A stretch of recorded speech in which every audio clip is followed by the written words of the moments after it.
এক ফকির দিল্লি ঘুরতেছে, একজন বলছে, ভাই তোমারে তো খয়রাত করে দেখতেছি আমি সেই ছোটবেলা থেকে, খালি তুমি খয়রাত করো। একটা জিনিস আপনারা মনে রাখবেন, গরিব, আজকে যারা গরিব পরিশ্রমের মধ্য দিয়ে কালকে তারা ধনী হতে পারে, কিন্তু যারা ভিক্ষুক, যারা ভিক্ষা করে, জিন্দেগিতে কোনোদিন তারা বড় হতে পারবে না। ভিক্ষা করা যাদের অভ্যাস, জীবনেও বাড়ি করতে পারবে না, জীবনেও ধনী হইতে পারবে না, কিন্তু গরিব ধনী হইতে পারবে। কারণ হলো আল্লাহর কাছে দুইটা বৈধ জিনিস অত্যন্ত ঘৃণিত। কয়টা? একটা হলো তালাক, আর একটা হলো ভিক্ষাবৃত্তি, মানুষের কাছে চাওয়া। আল্লাহ পছন্দ করেন না। তো ভিক্ষুক ঘুরতেছে, একটা লোক বলল, মিয়া তোমার তো সারা জীবনই খরচ করতে দেখি। খরচ করবো না, করবো কি? যার কাছে যাই সে দেয় 4 আনা 2 আনা 1 টাকা, এর বেশি তো দেয় না, তেদি আমি কেমনে বড় লোক হবো? কয় যে তুমি বাদশারে চোখে দেখো না, বাদশারে চোখে দেখো না। কয় বাদশার কাছে কি আমার মতো লোক যাইতে পারে নাকি? কল না, যাইতে হবে, যাও। বাদশা একবার যাবা, এমন দেওয়া দেবে জীবনে আর তোমার খয়রাত করা লাগবে না। পাতি শিয়ালের পিছনে ঘুরে তো লাভ নাই, পাতি শিয়ালে খায় মুরগি, তোমার একটা ঠ্যাং দেবে, দাঁতের খেলালের কাজ হবে না। বাঘের পিছনে ঘোরো, বাঘে খায় গরু আর হরিণ, একটা রান দিলে তুমি 1 সপ্তাহ খাইতে পারবে। তো বলছে বাদশার কাছে যাও। তো বাদশারে পাবো কই? কই তো দেখলাম কেবল মসজিদে ঢুকলো। তারপরে ফকির গিয়ে দাঁড়ায় আছে বারান্দায়, দেখে যে উনি বাদশা ভেতরে বসে হাত তুলে আছে ভাবে, আর চোখ দিয়ে পানি পড়ে দাড়ি ভিজে ভিজে পড়তেছে। নামাজ শেষ করে, মোনাজাত শেষ করে বাদশা বেরিয়েছে। কোন বাদশা? শাহজাহান। বাইরে আসার পর ফকির বলল, আসসালামু আলাইকুম বলে ফকির রওনা করছে। বাদশা বলে, দাঁড়াও, তুমি যে রওনা করলা, তোমার তো ভিক্ষুক মনে হয়, আর লোকেরা যারা ভিক্ষুক না তারাও তো আমার কাছে চায়, আর তুমি তো ভিক্ষুক, চাইলে না কেন কিছু? ভিক্ষুক বলে, জাহাপানা, আমি কিছু চাইতে এসেছিলাম আপনার কাছে, কিন্তু আপনার করুণ অবস্থা দেখে আমার জ্ঞানের চোখ খুলে গিয়েছে। আমি দেখতে পেলাম আমি যার কাছে চাইতে এসেছি, আমি তো কান্দি না, হাতও পাতি নাই। যার কাছে চাইতে আসলাম দিল্লির সম্রাট, আবার কোন সম্রাটের কাছে হাত পেতে ভিক্ষুকের মতো কি জানি চায়, আর চোখ দিয়া পানি পড়ে দাড়ি ভিজে ভিজে পড়ছে। আমার জ্ঞানের চোখ খুলে গেছে, দুনিয়ার বাদশার কাছে আর চাইব না। বাদশা কান্দে যে বাদশার কাছে, তার কাছেই চাইব। প্রিয় ভাই সব, এই জন্যে জিহ্ন সাফ করে ফেলুন। দুনিয়ার কোনো মানুষের জন্য, মানুষের কাছে নয়, কোনো কবরে নয়, কোনো কারো কাছে নয়, আল্লাহ তাআলার কাছেই আমরা নামাজের মধ্যে ঘোষণা করেছি, ইয়্যাকা না'বুদু ওয়া ইয়্যাকা নাস্তাঈন। আল্লাহ তাআলা, তোমার একমাত্র ইবাদত করি, তোমার কাছেই সাহায্য চাই। কাজেই সাহায্য আল্লাহর কাছে। কার কাছে চাইবো বলে? আল্লাহ আমাদের ঈমান পোক্ত করে দিন। আমরা বলি আমিন, আমরা বলি আমিন। অসুখ বিসুখ হইলে পরে ধৈর্য ধরবেন। অনেক মানুষ আছে জ্বর হইলে কয় যে এত নামাজ পড়ি খালি জ্বর আমারই হয়, এত রোজা রাখি, ভালো ভালো কাম করি, আমার ছেলের অসুখ মোটে সারি না। এই জাতীয় কথা বলবেন না। মুমিনের পায়ে যদি কাঁটাও ফোটে, সওয়াব থেকে খালি নাই। ধৈর্য ধরতে হবে। কাঁটা ফুটছে, বলেন ইন্না লিল্লাহ। আজাবান লিল মুমিন, মুমিনের জন্য বড়ই আশ্চর্য ব্যাপার, বিপদ হইলেও শুকর আদায় করে, আর সুখে থাকলেও শুকর আদায় করে। সুবহানাল্লাহ ওয়া বিহামদিহি। বিপদ আসলে সে বলে ইন্না লিল্লাহি, বলেন ইন্না লিল্লাহি ওয়া ইন্না ইলাইহি রাজিউন। আর যখন শান্তি আসে বলে আলহামদুলিল্লাহ। দুই অবস্থায় তার জন্য নিয়ামত আল্লাহর তরফ থেকে সে পায়, আলহামদুলিল্লাহ। প্রিয় ভাই সব, তো আল্লাহর উপর ঈমান আনার জন্য কয়টা শর্ত বলছি না? এই যে প্যাচ লেগে গেছে, কয় যে 3টা। আল্লাহর উপর ঈমান আনার জন্য শর্ত কয়টা? 4টা। 4টার বলছি কয়টা? 2টা। আরেকটা হচ্ছে আল্লাহর কুদরত, এ বিশ্বাস করা। আল্লাহর কুদরত মানে শক্তি। আল্লাহর কিছু বিশ্বাস করবেন বলেন জোরে? শক্তি। আকাশ এবং জমিনের শক্তিশালী কে? কিন্তু আমার দেশের জনগণ, কিছু কিছু রাজনীতিবিদরা বলে জনগণই নাকি সকল ক্ষমতার, সকল শক্তির উৎস। কি পাগল! তুমি ক্ষমতার উৎস? নাকের মধ্যে ময়লা, দাঁতে ছাতা, পেটের মধ্যে দুর্গন্ধ ভরা, ক্ষমতার উৎস। আশ্চর্য কথা, এই যে ক্ষমতার উৎস, হাজার হাজার লোক এখানে বসা, দুইটা ভাউয়া ব্যাংক যদি দুই কোণা দিয়ে ঢোকে, ভাউয়া ব্যাংক চেনেন?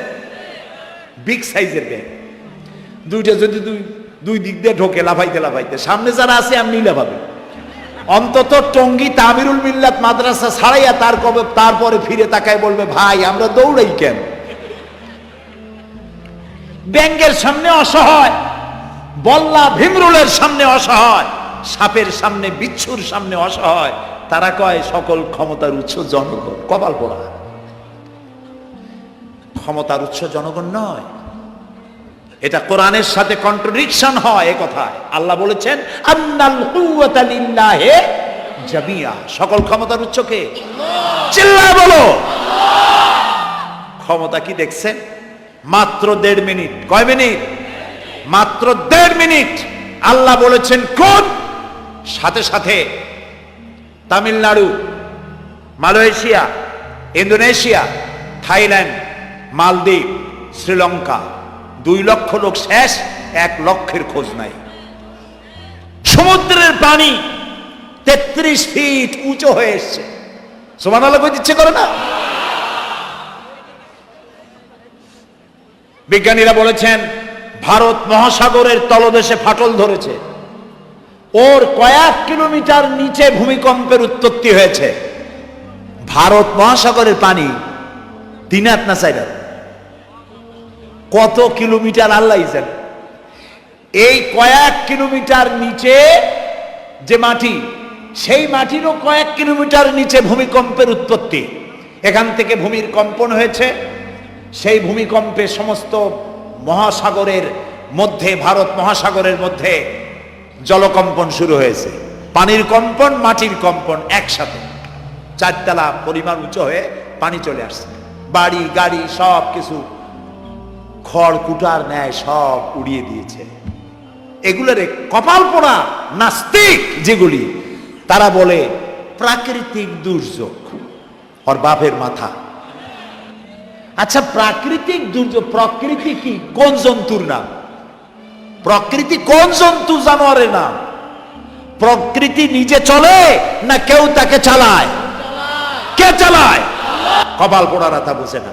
বিশ্ববিদ্যালয়ের শিক্ষক হয়েছে তো, আল্লাহ দিয়ে আসি কোথায়? তবে সব খারাপ না, ভালো আছে আলহামদুলিল্লাহ। কিছু আছে কপাল পোড়া, বিশেষ করে শান্তিনিকেতনে যারা পড়াশোনা করে আসে, সাহিত্য চর্চা করে, এই সাহিত্য চর্চা করতে করতে এক পর্যায়ে কপাল পুড়ে যায়, আল্লাহরে চিনতে পারে না। সব চেনে, আল্লাহরে চেনে না। আল্লাহ এখন চিনাইতেছে ভালো করে। প্রিয় ভাই সব, কওমে আদ, কওমে সামুদ, এগুলিকে আল্লাহ তারা ধ্বংস করেছে। কিয়ামতের আগে এই যে 7টা আকাশ, এই আকাশ সম্পর্কে অবিশ্বাসীরা তারা বলেছে আকাশ বলতে কিছুই নেই, এটা নাকি অনেক দূরে, তাই নীলা নীলে দেখা যায়। কি কপাল পোড়া, চিন্তা করে, নীলা নীলা দেখা যায়। এই আকাশ মহাশূন্য। এই আকাশগুলিকে, আকাশ কয়টা? কয়টা স্তর? 7টা। এগুলি কাতাইয়ে সিজিল্লিল কুতুব। কোরআনে কারিমে আল্লাহ তাআলা বলেছেন কিতাবের পৃষ্ঠার মতো কিয়ামতের আগে একটার পর একটা ঠাস ঠাস করে পড়বে, ভেঙে চুরি চুরমার হয়ে যাবে। ওয়াইদাল বিহারু ফুজ্জিরাত, আল্লাহ তাআলা বলছেন ইদাস সামাউ ফাতারাত ওয়াইদাল কাওয়াকিবু ইনতাসারাত ওয়াইদাল বিহারু ফুজ্জিরাত। আকাশের তারকাসমূহ বিক্ষিপ্ত হয়ে পড়বে। অসংখ্য তারকারাজি, বিশাল বিশাল তারকা বিক্ষিপ্ত হয়ে পড়বে। চন্দ্র সূর্য একটার সাথে আরেকটা ধাক্কা লেগে চাঁদ আর সূর্য আলো হারিয়ে ফেলবে, একাকার হয়ে যাবে। পাহাড়গুলো উঁচু করে আল্লাহ তাআলা জমিনের উপরে আছাড় মারবেন, কালিহিল মানফুস, তুলার মতো উড়ে চলে যাবে। সুবহানাল্লাহ বলবা না? কত বড় শক্তি আল্লাহ পাকের। ওয়াইদাল বিহারু ফুজ্জিরাত, সমুদ্র সমূহ বিদীর্ণ হয়ে যাবে। সমুদ্রে যত পানি আছে সমস্ত পানিগুলি নিঃশোষিত হয়ে যাবে মাটির তলায়, এবং সেখানে অগ্নি উৎপত্তি হবে। কোরআনে কারিমে আল্লাহ বলে দিয়েছেন গোটা সমুদ্রগুলিতে আগুন জ্বলতে থাকবে। এগুলি কিয়ামতের আলামত। আল্লাহ পাকের অফুরন্ত মেহেরবানি। এই যে কানের কাছ দিয়ে গুলিটা চলে গেছে, কানে লাগে নাই, বাড়ির কাছ থেকে কিয়ামত হয়ে গেল, বাংলাদেশে আল্লাহ বাঁচাই দিলেন। সুবহানাল্লাহ বলো, আলহামদুলিল্লাহ বলেন। আমাদের প্রতিবেশী দেশগুলিতে যেভাবে আঘাত লাগছে, ওর 1000 ভাগের 1 ভাগের আঘাত কয়েক সেকেন্ড যদি বাংলাদেশে হতো, আমাদের সব অপরিকল্পিত শহর, রাজুক পারমিশন দিয়েছে 3 তলার, করা হয়েছে 7 তলা। এইভাবে অপরিকল্পিত যত বিল্ডিং আছে এগুলি পচা সিমেন্ট দিয়ে, পচা ইট দিয়ে তৈরি করা হয়েছে। 2-3 সেকেন্ডের ভূমিকম্প যথেষ্ট এই শহর লন্ডভন্ড করে দেওয়ার। অসংখ্য মানুষ মারা যাবে, অসংখ্য বাড়িঘর শেষ হয়ে যাবে। এদেরকে রেস্কিউ করার মতো মডার্ন ইকুইপমেন্টসও গভর্নমেন্টের কাছে নাই। এই জন্য আল্লাহর কাছে সেজদা দিয়া গুনার তওবা করতে হবে, আল্লাহ আমাদের মাফ করে দাও, আমার এই গরিব দেশটাকে কিয়ামত পর্যন্ত এই গজব থেকে বাঁচাও। প্রিয় ভাই সব, আল্লাহ তাআলার ক্ষমতার ওয়াজ আমি আজ করতে পারবো না, অনেক লম্বা হয়ে যাবে। কারণ আমাকে 3টা পুঁজির কথা তো কমসে কম বলতেই হবে, অল্প করে হলেও। শুনবেন তো? আল্লাহ তৌফিক দিক, বলেন আমিন। তো আল্লাহ তাআলার ক্ষমতায় বিশ্বাস করা, তার প্রচন্ড ক্ষমতা, যা খুশি তাই বলেন করতে পারেন। মরাকে জিন্দাকে মারতে পারেন, মরুভূমিতে ফুল ফুটাতে পারেন। সুবহানাল্লাহ, যা খুশি তাই করতে পারেন। এই শক্তি সহকারে আল্লাহকে বিশ্বাস করতে হবে। 4 নম্বরে আল্লাহর হুকুম এবং হাকাম, আদেশ নিষেধ। আমি আল্লাহরে বিশ্বাস করি, এই কথার কোনো দাম নাই যদি তার আদেশ না মানি। এই কথার কোনো দাম নাই যদি তার নিষেধকে আমি আমার জীবনে প্রত্যাহার না করে চলতে পারি। মুসলমান বলে দাবি করার কোনো মূল্য নেই। একদিকে নামাজ পড়ি, আর একদিকে ওজনে কম দেয়, খাদ্যে ভেজাল দেয়, বেপরদা করি, মিথ্যা কথা বলা হয়, ওজনে কম দেয়, খাদ্যে ভেজাল দেয়, জমিনের আইল ঢালে, আমানতের খেয়ানত করে, আল্লাহর হুকুম মানা হলো না, রসুলের আদেশ মানা হলো না। আল্লাহর উপর ঈমান আনার জন্য 4র্থ শর্ত হচ্ছে আল্লাহ যা বলেছেন মাথা নত করে মেনে নিতে হবে, বলতে হবে সামি'না ওয়া আতা'না। বলেন সামি'না ওয়া আতা'না, শুনলাম আর মেনে নিলাম। বলেন তো জোরে, শুনলাম আর মেনে নিলাম। সুবহানাল্লাহ বলেন। মুমিনেরা এই প্রশ্নই করবে না মদ হারাম কেন, মুমিনেরা এই প্রশ্নই করবে না জুয়া হারাম কেন। একটাই জবাব, মদ হারাম কেন? আল্লাহ হারাম করেছেন তাই হারাম। জিনা হারাম কেন? আমার আল্লাহ হারাম করেছেন তাই হারাম। জুয়া হারাম কেন? আমার আল্লাহ হারাম করেছেন তাই হারাম। কোন যুক্তি নাই। যুক্তির, আল্লাহর নিষিদ্ধ জিনিসে যুক্তি তালাশ করে কেবলমাত্র শয়তান। আল্লাহর আদেশ নিষেধের যুক্তি তালাশ করে কে? শয়তান। মুমিনের কাজ হলো সামি'না, বলেন, ওয়া আতা'না, শুনলাম আর মানলাম, বাস, শেষ কথা, খালাস। এই গেল 4টি শর্ত পুরো হয়ে গেল। এই 4টি শর্ত যদি পূরণ করতে পারি তাহলে আল্লাহরে বিশ্বাস করছি এটা প্রমাণিত হবে, এটা জাস্টিফাই হবে, এটা সত্যতা প্রমাণ হবে যদি আল্লাহ হুকুম মতো। 1 নম্বরে হলো, আমি আবার কথাটা প্যাকেট করে দিই যাতে করে আপনারা বাড়ি নিয়ে যাইতে পারেন। আল্লাহর উপরে ঈমান এনেছি, এই কথাটাকে কমপ্লিট করার জন্য শর্ত কয়টা? 4টা। 1 নম্বরে আল্লাহর অস্তিত্বে বিশ্বাস, বলেন আল্লাহর অস্তিত্বে বিশ্বাস। 2 নম্বরে আল্লাহর গুণাবলীতে বিশ্বাস। 3 নম্বরে আল্লাহর ক্ষমতায় বিশ্বাস। 4 নম্বরে আল্লাহর আদেশ এবং নিষেধে বিশ্বাস, মান্য করে চলা। আল্লাহ যেন এই তৌফিক আমাদের দেয়, বলেন আমিন। আল্লাহ রাব্বুল আলামিন দুনিয়ায় শান্তি, আখিরাতে জাহান্নাম থেকে মুক্তি দেওয়ার জন্য আল্লাহ পাক আমাদেরকে একটা ব্যবসার কথা বলেছেন। ওই ব্যবসায় পুঁজি কয়টা? বলেন। 3টা পুঁজি। বলছি কয়টা? দেখেন যে কেমনি প্যাঁচ লাগে। বলছি মাত্র একটা, সে একটা ডাল বার করছি 4টা। এবার আসেন মূল পয়েন্টে। এবার দ্বিতীয় পয়েন্ট, রসুলের প্রতি ঈমান। আমরা তো রসুলের প্রতি ঈমান আনছি কিনা বলেন? রসুলের প্রতি ঈমান এনেছি। আমাদের এই ঈমান যথেষ্ট নয়, কারণ আমাদের ঈমান হলো রবিউল আউয়াল মাসে ঈমান তাজা হয়, ঠিক না? ঠিক না? রবিউল আউয়াল মাস যখন আসি, ব্যানার টানাই, শামিয়ানা টানাই, রাস্তাগুলিতে ফ্ল্যাগ লাগাই আর আলোক সজ্জা করি। মন্ত্রীরা আসেন, নেতারা আসেন, সিরাতুন নবী মাহফিলে দাঁড়ায় বলেন নবীর আদর্শ অনুসরণ করা ছাড়া উপায় নাই। অথচ ওনার পা থেকে শুরু করে মাথা পর্যন্ত নবীর আদর্শ নাই। আবার এই নেতা রামকৃষ্ণ মিশনে, রামকৃষ্ণ পরমহংসদেব তার মঞ্চে গিয়ে বলেন রামকৃষ্ণের নীতির ছাড়া বিকল্প কিছুই নেই। আবার গৌতম বুদ্ধের জন্মবার্ষিকী উদযাপনের জন্য সেখানে গিয়ে বলেন গৌতম বুদ্ধের অহিংস নীতি অনুসরণ করা ছাড়া জাতির যোগীনাথ হওয়ার আর কোনো পথ নাই। যেখানে যায় সেই জায়গার গুলি ধরে। রবিউল আউয়াল মাস আসতে পারে, আলোকসজ্জা করে ইয়া নবী সালামু আলাইকা, ইয়া রাসূল সালামু আলাইকা। এরপরে গরম গরম জিলাপি রাসূলুল্লাহকে বুঝায় দেওয়া হলো, হে রাসূল আপনি তাকিয়ে দেখেন কত মহব্বত আপনারে করি, আপনার মহব্বতের জন্য আমাদের শহরের কোনো মিষ্টির দোকানে আর মিষ্টি নাই, সব আমরা খাইয়া শেষ করছি। এই হলো মহব্বত। এই মহব্বতে এই ইমানে কাজ হবে না। এই ইমানে বলেন কাজ হবে না। কোন ইমানে কাজ হবে? রাসূলের প্রতি ইমানের অর্থ কি? এর অর্থ হচ্ছে নবী করিম সাল্লাল্লাহু আলাইহি ওয়াসাল্লাম আমাদের রাসূল, আমাদের নেতা। আমাদের রাসূল আমাদের নেতা, আমরা তার উম্মত, তার অনুসারী। অনুসারীর কাজ কি? নেতার পূর্ণাঙ্গ অনুসরণ করণ। রাসূলুল্লাহর আনুগত্য করতে হবে, এটা কে বলেছেন? আল্লাহ রাব্বুল আলামিন সূরা আলে ইমরানের মধ্যে বলেছেন কুল ইন কুনতুম তুহিব্বুনাল্লাহা ফাত্তাবিউনি ইউহিব্বুকুমুল্লাহ ওয়া ইয়াগফির লাকুম যুনুবাকুম আল্লাহু গফুরুর রহিম। হে নবী আপনি বলুন, তোমরা যদি আল্লাহকে ভালোবাসো তাহলে তোমার কাজ হচ্ছে, তোমরা যদি আল্লাহকে ভালোবাসো তাহলে তোমরা আমার আনুগত্য করো, আমার অনুসরণ করো। কার? রাসূলের। বলেন কার? রাসূলের অনুসরণ যদি তোমরা করো, খেয়াল করে শুনতেছেন তো?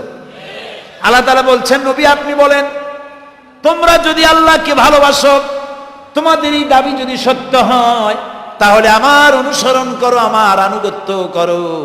আমার অনুসরণ, আমার আনুগত্য করলে পরে তোমাদেরকে আল্লাহ রাব্বুল আলামিন ভালোবাসবেন এবং তোমাদের তামাম জিন্দেগির সমস্ত গুনাহ খাতা আল্লাহ তাআলা মাফ করে দিবে। আমরা কি গুনাহ মাফ করাইতে চাই? বলেন চাই? আসুন রাসূলের আনুগত্য করুন। রাসূলের আনুগত্য কিরকম? রাসূল যেভাবে মোস কাটছে আমরা সেইভাবে মোস কাটবো। তিনি দাড়ি যেভাবে রাখছেন আমরা সেইভাবে রাখবো। তিনি চুল কাটছেন যেভাবে সেইভাবে করব। তিনি পায়ের নখ, হাতের নখ যেভাবে কাটছেন সেইভাবে করব। তিনি যেভাবে বিবাহ করেছেন সেই সুন্নত অনুযায়ী বিবাহ, তিনি যেভাবে দেশ চালাইছেন সেইভাবে দেশ চালাবো। রাসূলের অনুসরণের অর্থ শুধু এই নয় যে তিনি যেভাবে সুরমা লাগাইছেন আমি ওইরকম সুরমা দেব, তিনি যেভাবে কদু খাইছে আমিও কদু খাবো, এইটা নয়। এটা নয়, শুধু রাসূলের আনুগত্য হবে মুরগির ফার্ম থেকে শুরু করে জাতিসংঘ পর্যন্ত, জীবনের সব ক্ষেত্রে। আর বিশ্বাস করতে হবে তিনি শেষ নবী, তারপরে আর কোন নবী আসবে না। আল্লাহ রাব্বুল আলামিন সূরা আহজাবের মধ্যে বলেছেন মা কানা মুহাম্মাদুন আবা আহাদিম মির রিজালিকুম ওয়ালাকির রাসূলুল্লাহি ওয়া খাতামান নাবিয়্যিন। মুহাম্মদ সাল্লাল্লাহু আলাইহি ওয়াসাল্লাম তোমাদের কোন পুরুষদের পিতা নন, তিনি আল্লাহর রাসূল এবং তাকে দিয়ে নবুয়তের মিশনকে খতম করে দেওয়া, কমপ্লিট করে দেওয়া হয়েছে। আর কোন নবী, রাসূলুল্লাহ বলেছেন লা নাবিয়্যা বাদি ওয়ালা রাসূল, আমার পরে আর কোন নবী আসবে না, রাসূল আসবে না। কথা বুঝে আসছে? আল্লাহর নবীর পরে আর কোন নবী হবে না। আল্লাহর নবী বলেছেন একটি ইমারত তৈরি করে তার ভিতরে একটা ইট যদি খালি থাকে, একটি ইটের জায়গা যদি শূন্য থাকে তাহলে সকলের চোখে ধরা পড়বে। ওই ইটখানা দিলে পরে বিল্ডিংটা কমপ্লিট হয়ে যায়। নবুয়তের যে ইমারত আল্লাহ তৈরি করেছিলেন, ওর ভিতরে একটা ইটের অভাব ছিল। আল্লাহ পাক আমাকে দিয়ে সেই শূন্য জায়গা পূরণ করে দিয়ে নবুয়তের মিশনকে কমপ্লিট করে দিয়েছেন। রাসূলুল্লাহ বলেছেন আমার পরে আর কেউ নবী হবে না। পৃথিবীর সব মুসলমানদের আকীদা, মুহাম্মদ সাল্লাল্লাহু আলাইহি ওয়াসাল্লামের পরে যদি কেউ নবুয়তের দাবি করে সে কাফির, হাজার বার কাফির। তাকে যারা নবী মানবে তারাও। রাসূলুল্লাহ বলেছেন আমার পরে 30 জন মিথ্যেবাদী নবুয়তের দাবি করবে। তার মধ্যে একজন তো দাবি করছে রাসূলের জীবদ্দশায়, একটা ছিল মেয়ে লোক আর একটা ছিল পুরুষ। পুরুষটার নাম ছিল মুসাইলামা কাযযাব, নামই ছিল কাযযাব। কাযযাব মানে মিথ্যাবাদী। দেখছেন অবস্থা, নামই মিথ্যাবাদী। উম্মতেরা কইল যে আপনি তো একজন নবী, আমরা সৌভাগ্য আর দুর্ভাগ্য হোক আপনারা নবী বলে মানলাম। মুহাম্মদ সাল্লাল্লাহু আলাইহি ওয়াসাল্লামের কাছে প্রায় জিবরাইল আসে আর ওহী আনে, আর আপনি আমাদের কোনো ওহী দিতে পারলেন না পর্যন্ত। কয় যে কেবল না নবী হইলাম, অপেক্ষা করো, ওহী আসবেন। বেশ কিছুদিন যাওয়ার পর খুব চিন্তা ভাবনা করে কয় যে ওহী একটা আসছে। উম্মতেরা সব দৌড়ে আসছে, কি ওহী? কয় যে এইমাত্র শেষ রাত্রে জিবরাইল আসছিল, আইসে আমারে কয়ে গেল একটা সূরা নাজিল করলো। সূরাটা কি? ইন্না আতাইনাকাল আকাক ফাসাল্লি লিরাব্বিকা ওয়াজআক ইন্না শানিয়াকা হুয়াল আবলাক। উম্মতেরা কয় সর্বনাশ, এই সূরা পড়তে গেলে তো আমরা কাইসা মরে যাব। এর অর্থ তো খুব বিকায়দা। কি সূরা নাজিল হইল আপনার উপরে? ইন্না আতাইনাকাল আকাক মানে আমি তোমাকে হুতুম পেশা দান করেছি, সুতরাং তুমি তোমার প্রভুর উদ্দেশ্যে নামাজ পড়ো আর চিৎকার মারো, কারণ তোমার শত্রুরা সাদা এবং কালো বর্ণের। আমরা তো আগামাথা কিছু বুঝলাম না, কি ওই? আচ্ছা ঠিক আছে, পয়গম্বর মুহাম্মদ সাল্লাল্লাহু আলাইহি সাল্লামকে তার উম্মতেরা নিয়ে যায় তাদের বাগানে, মাঝে মধ্যে নিয়ে যায়। নিলে পরে যে কুয়ায় পানি থাকে না, শূন্য কুয়া পানিতে ভরে যায়। যে গাছতলা দিয়ে তিনি হেঁটে যান, যে খেজুর গাছে খেজুর নাই সেই গাছতলা দিয়ে রাসূল হেঁটে গেলেন, গাছে ফল ধরে যায়। আপনি তো এরকম কিছু দেখাইতে পারেন না। তোমরা তো আমার নেও না, চলো না যাই। নিয়ে গেছে, যাইয়া দেখে যে কুয়ার পাড় দিয়ে যায়, যে কুয়ায় পানি থাকে তা থাকে না, শুকায় যায়। যে গাছ তলায় দিয়ে যায় ওই গাছে খোরমা থাকলে সাথে সাথে খরু ঝরেছে। উম্মতের কয় কি একটা কপাল বড় নবী পাইলাম বাকি। আল্লাহ তারে শেষ করছে দুনিয়া থেকে, জাহান্নামে চলে গেছে। সেই মহিলাটাও গেছে, সেও গেছে। রাসূলুল্লাহ বলেছেন এইরকম 30 জন মিথ্যাবাদী নবুয়তের দাবি করবে কিয়ামতের আগ পর্যন্ত। গোলাম আহমদ কাদিয়ানী, এ হলো ইতিহাসে আমরা যদ্য পাই তার পর্যন্ত 28 জন হয়েছে। মুহাম্মদ সাল্লাল্লাহু আলাইহি সাল্লামের ইন্তেকালের পর ওকে নিয়ে হয়েছে 28 জন। কয়জন হইল? বাকি আছে কয়জন? তাই বলে কিয়ামত যে এই 2 জন হইলি আগামী বছর বা 5-6 বছরের মধ্যে কিয়ামত হবে ওইটা চিন্তা করেন না। এই পৃথিবীতে একটা লোক আল্লাহ শব্দ উচ্চারণ করার যদি থাকে কিয়ামত সে পর্যন্ত হবে না। সুতরাং বহুত দেরি আছে কিয়ামতে। তবে ওর মতো আরো শয়তান 2 জন আসবে। গোলাম আহমদ কাদিয়ানী বলল আমি পয়গম্বর, আমি নবী, আমার উপরে ওহী আসে। তো তার সঙ্গে ওই যুগের বড় আলেম মাওলানা আতাউল্লাহ শাহ বুখারী রহমতুল্লাহ আলাইহি, তিনি বললেন আচ্ছা তুমি যে নবুয়তের দাবি করো এই শক্তি তুমি পাও কই? কয় যে আমার শক্তি তো কোরআন, কোরআনের মধ্যেই আছে আমার কথা। কোথায়? কয় সূরা সফের মধ্যে আছে। ইয়াতি মিন বাদি ইসমুহু আহমদ, ঈসা আলাইহিস সালাম আমার ব্যাপারে ফোরকাস্ট করেছেন, ভবিষ্যৎবাণী দিয়েছেন যে আমার পরে একজন আসবে তার নাম হবে আহমদ, আমি তো সেই আহমদ। মাওলানা বুখারী বলছেন বেকুব, ঈসা আলাইহিস সালাম যার কথা বলেছেন তার নাম, ঈসা আলাইহিস সালাম যার কথা বলেছেন তার নাম হলো ফকাত আহমদ, আর তোমার নাম হলো গোলাম আহমদ। তাহলে এতে করে বোঝা যায় ঈসা আলাইহিস সালাম যার কথা বলেছেন তুমি সেই আহমদের গোলাম, তো তুমি নবুয়তের দাবি করো কেন? গোলাম আহমদ কয় যে হুজুর আমার নামের আগে গোলাম বৈশা একটু সমস্যা হয়েছে, ঠিক, তো গোলামটারে যদি বাদ দেই তাহলে তার আপনি আপত্তি করতে পারেন না আমি আহমদ থাকি আর আপনি আমার উম্মত হয়ে যান। আমি আমার কথা ঈসা আলাইহিস সালাম বলেছেন। মাওলানা বুখারী বলছেন দেখো তোমার ফতোয়া অনুযায়ী তুমি বলছো নামের প্রথম অংশ বাদ দিয়া শেষের অংশ নিয়ে তোমার উপর ঈমান আনতে, তাহলে আমার নাম আতা আল্লাহ, তোমার ফতোয়া অনুযায়ী আমার নামের প্রথম অংশ বাদ দিলাম, আতা গেছে, থাকছে আল্লাহ। আর আল্লাহ বলছি তোর মতো গাধারে আমি নবুয়ত দেই নেই। এরপর এই শয়তানের মৌত হলো কোথায় বলেন, কোথায়? পায়খানার ভিতরে। এই কাদিয়ানীরা, গোলাম মোহাম্মদ কাদিয়ানী কাফের, ওরে যারা নবী বলে মানে তারাও কাফের। প্রিয় ভাই সব, পৃথিবীর 48টি মুসলিম দেশ কাদিয়ানীদেরকে নন মুসলিম মাইনরিটি হিসেবে ঘোষণা দিয়েছে রাষ্ট্রীয়ভাবে। সৌদি গভর্নমেন্ট আইন পাশ করেছে কিয়ামত পর্যন্ত কাদিয়ানীরা মক্কা মদিনায় প্রবেশ করতে পারবে না। কাজী তাদের ব্যাপারে উচ্চবাচ্য কথা বলতে গিয়ে ব্যারিস্টার হন, আইনজীবী হন, যেই হন, খতমে নবুয়তের আন্দোলন যারা করে তাদের ব্যাপারে কথা বলতে গিয়ে মুখ সামনে কথা বলবেন। এদেশের মানুষ শহীদ হয়ে যাবে, কাদিয়ানীদেরকে বরদাস্ত করবে না।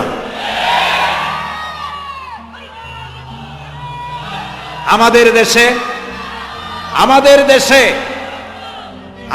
দেশে হিন্দু, থামুন, আমাদের দেশে হিন্দু, খ্রিস্টান, বৌদ্ধ আমাদের দেশের নাগরিক অধিকার ভোগ করে না?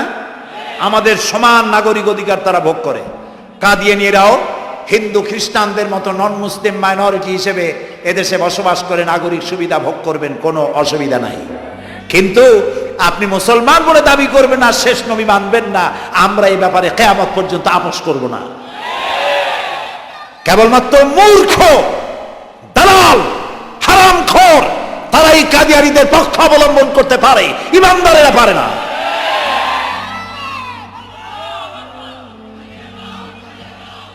কাদিয়ানীরা যে সব মসজিদ তৈরি করে, এগুলি মসজিদ নয়, এগুলি উপাসনালয়। হিন্দুদের মন্দিরকে যেভাবে আমরা সম্মান করি, ওদের উপাসনালয়কেও সম্মান করি। কিন্তু কাদিয়ানীরা যতদিন মুসলমান নামের পরিচয় দিতে থাকবেন, আমরা আমাদের অধিকার আদায়ের জন্য সুশৃঙ্খলভাবে গণতান্ত্রিক পদ্ধতিতে আমরা এই অধিকার আদায়ের চেষ্টা করব। খতমে নবুয়তের আন্দোলন কোনো রাজনৈতিক আন্দোলন নয়, এটি আমাদের ঈমানের আন্দোলন। যারা আন্দোলন করতেছেন তারা আমাদের ফরজে কিফায়ার দায়িত্ব পালন করছেন। প্রিয় ভাই সব, রাসূলের প্রতি ঈমান আনতে হলে এরকম ঈমান আনতে হবে, তারপরে আর কোন নবী আসবে না। তারপরে কথা হলো তাকে অনুসরণ করতে হবে পায়ের নখকাটা থেকে শুরু করে মাথার চুল পর্যন্ত, জীবনের সব ক্ষেত্রে রাসূলের অনুসরণ করতে হবে। তিনি সেনাপতি ছিলেন, শ্রমিক ছিলেন, পিতা ছিলেন, নানা ছিলেন, স্বামী ছিলেন, ঠিক না? তিনি রাষ্ট্রপ্রধানও ছিলেন। প্রিয় ভাই সব, এই যে আল্লাহ রাব্বুল আলামিন মুসলমানদেরকে পৃথিবীর মধ্যে সব থেকে বেশি শান্তি